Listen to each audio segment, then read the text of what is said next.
Doug Ford is banning the kind of research that helped develop insulin. Insulin is used to treat diabetes and was created at uoft. And because Doug Ford is the dumbest premier we've ever had and doesn't understand how science works, he is now banning the process by which we originally developed it. You see, Doug Ford is banning all scientific testing on cats and dogs. Scientific testing on dogs, though, is the exact way that we developed insulin. It's actually the reason that there are hundreds of millions of people who are now alive thanks to this Canadian invention that also wasn't patented and was made public. Because you see, in the 1920s, Canadians understood that we needed to invest in our public institutions like universities, and we needed to release things to the public, like scientific inventions that would help save the lives of hundreds of millions of people, because we knew that that was in the best interest of Canadians leading a better and healthier life. And it's not like they were torturing dogs. They were using the insulin that was taken from the pancreas of healthy dogs and then giving it to dogs that had severe diabetes, helping to keep those dogs alive and proving that insulin worked. In Doug Ford's Ontario, the development of insulin, as it happened, would now be illegal. And you might be saying, oh, we live in the 21st century. There must be ways to do this without harming cats and dogs. For the most part, yes. If we are using cats and dogs as an analog in the lab,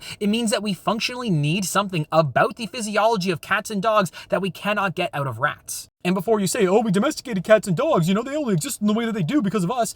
Cats were never domesticated. Cats are still wild, feral creatures. We just happen to keep them in our houses. And also, rats that we use for scientific testing were literally changed more than dogs were in order to become the things that we now test on. Like, how there's only like one type of banana? Well, there's also kind of like only like one type of rat. That's a whole other video. The point is that we cannot have this anti-science person at the head of our government. He functionally does not understand how scientific testing works, so he should not be creating laws that dictate what the scientists in our province can do. It will halt innovation, and it will stop scientific and medical advancements. Why is Doug Ford doing this? Because he wants us to stop talking about how he's selling off Ontario to his billionaire developer buddies. He doesn't want you talking about the $100 billion tunnel he wants to build. He doesn't want you talking about the disastrous spa situation. The one where he's building a $500 million parking garage for a company that said that they built spas but actually never built a spa before, so now they're building a spa in Ontario, and on top of that, the CFO of that company used to work for a company that bought Doug Ford's company?